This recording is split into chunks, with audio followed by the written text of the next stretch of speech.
चार आर्य शब्द बौद्ध धर्म में विशेष रूप से इसकी चर्चा किया गया है।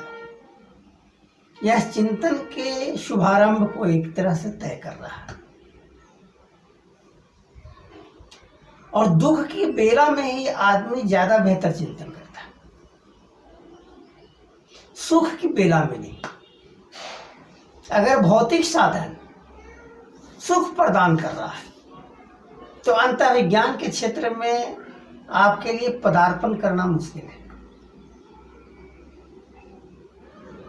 संसार के सुखों के बीच में भी आपको दुख नजर आ रहा है। जन्म और मृत्यु विषय आपको आकर्षित कर रहा है। सत्य की खोज की ओर उन्मुख हो रहा है मन। सुख का माहौल आपको सुखमय नहीं दे रहा, सुख का साधन आपको सुख नहीं दे रहा है, तब आप अंतर्विज्ञान की ओर बढ़ते हैं, चिंतन की ओर बढ़ते हैं। तो चार आर्य शब्द वही है। चार आर्य शब्द क्या है? दुख है, दुख का कारण है, दुख का उपाय है, निदान है और दुख निदान का उपाय है। दुख है, दुख का कारण है, दुख का उपाय है नष्ट करने का और उसका निदान संभव है। तो यह शुभारंभ है चिंतन का। और चिंतन का शुभारंभ कहाँ होता है? चिंतन का शुभारंभ भौतिक वस्तुओं के उपभोग के परे है। भौतिक सुख सुविधा आपको तृप्त की ओर ले जाता, भौतिक सुविधा की ओर आप आकर्षित हैं, तब अंतर्विज्ञान की क्षेत्र में दिशा की ओर आपके आगे बढ़ना मुश्किल होगा।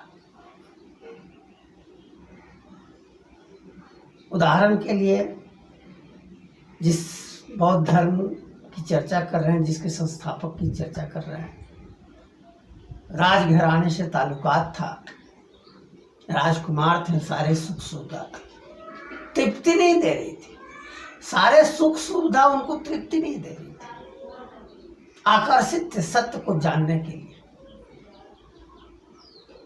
उन्हें लग रहा था कि संसार में जो भी उपलब्धि हमारी है वो कहीं ना कहीं किसी न किसी रूप से दुख दे रहा है। लेकिन किस दुख की बात हो रही है? पहला है दुख है, तो किस दुख की बात कर रहा है? संस्कारगत दुख की बात कर रहा है। जो संस्कार हमें मिल रहा है उस दुख की बात कर रहा है। ठंडा में ठंडा लगना है, गर्मी के दिनों में गर्मी लगना है, ये स्वाभाविक प्रक्रिया है। ये तो इंद्रिय अनुभव करेगा। अंधकार है तो आंखें नहीं देखेगी, प्रकाश है तो आंखें देखेंगी, ये तो स्वाभाविक चीज है।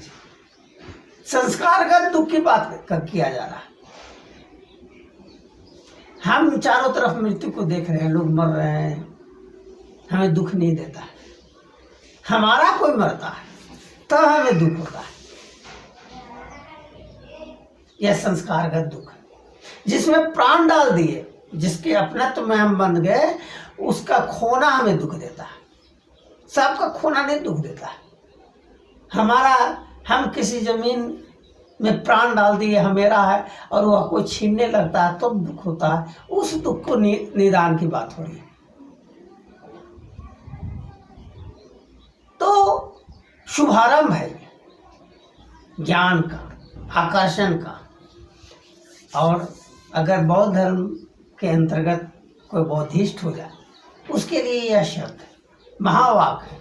महावाक्य नहीं है, महावाक्य तो छूट जाना है।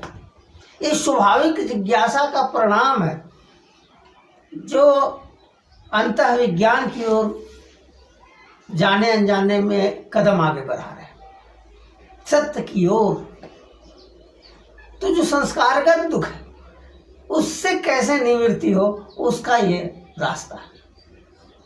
और नहीं, उस रास्ते को हम समझने की कोशिश नहीं करते हैं तो संसार में हमें सुख के साधन मिलते रहेंगे, धन मिलते रहेंगे, उसकी क्षति होगी, हमें दुख होगा। परिवार बड़ा होगा, सुख देगा, उसका खोना हमें दुख देगा। पद हमें मिलेगा, उसका पाना सुख देगा, उसका खोना दुख देगा। संस्कारगत रूप से हम सुखी और दुखी होते जाते हैं। तो दुख से निवृत्ति कब मिलती है? संस्कार का दुख से निवृत्ति तब मिलती है जब हमारा प्राण, हमारा जो अपनत्व का आकर्षण है वो शून्य में स्थापित हो जाता है। शून्य के प्रति हम आकर्षित होते हैं, शून्य में बंध जाते हैं, शून्य का चिंतन करता है, शून्य में विचरण करता है। तब संस्कारगत दुख से हम मुक्त हो जाते हैं। केंद्रीय विषय हमारा शून्य बन जाता है। केंद्रीय विषय हमारा शून्य बन जाता है और उसी का गणना करते हैं, मनन करते हैं, चिंतन करते हैं और आहिस्ता आहिस्ता संस्कारगत दुख समाप्त होता जाता है।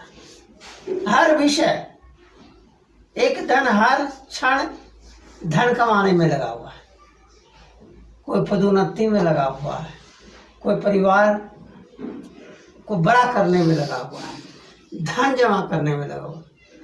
और एक अंतःविज्ञानी हमेशा शून्य की गणना करने में लगा हुआ है और शून्य की गणना उसका केंद्रीय विषय है। वह खा रहा है, शून्य की गणना कर रहा है, पी रहा है, शून्य की गणना कर रहा है, जा रहा है, उठ रहा है, बैठ रहा है, उस शून्य की गणना कर रहा है। संसार के बारे में जानना तो स्वाभाविक ही क्रिया है। आंखें खुली हुई हम देख रहे हैं और विषय हमारा मस्तिष्क ग्रहण कर रहा है। वह चाहे या ना चाहे, हमारे दृश्य जगत में जो भी आ रहा है हम गणना कर रहे हैं। लेकिन शून्य का गणना करना एक प्रयास है। सबसे कीमती विषय, सबसे ऊंचा विषय, सबसे महत्वपूर्ण विषय हमारे लिए शून्य की गणना है और वह शून्य की गणना से ही दुख की निवृत्ति हो सकती है। संस्कारगत दुख की निवृत्ति हो जाती है। ठंड के दिनों में ठंड लगेगी, गर्मी के दिनों में गर्म लगेगा ही। वह एक स्वाभाविक शारीरिक क्रिया है, उससे हम मुक्त नहीं हो सकते। संस्कारगत दुख से हम मुक्त हो सकते हैं और वह शून्य को केंद्रीय विषय के रूप में चिंतन करने से, मनन करने से, गणना करने से ही संभव है।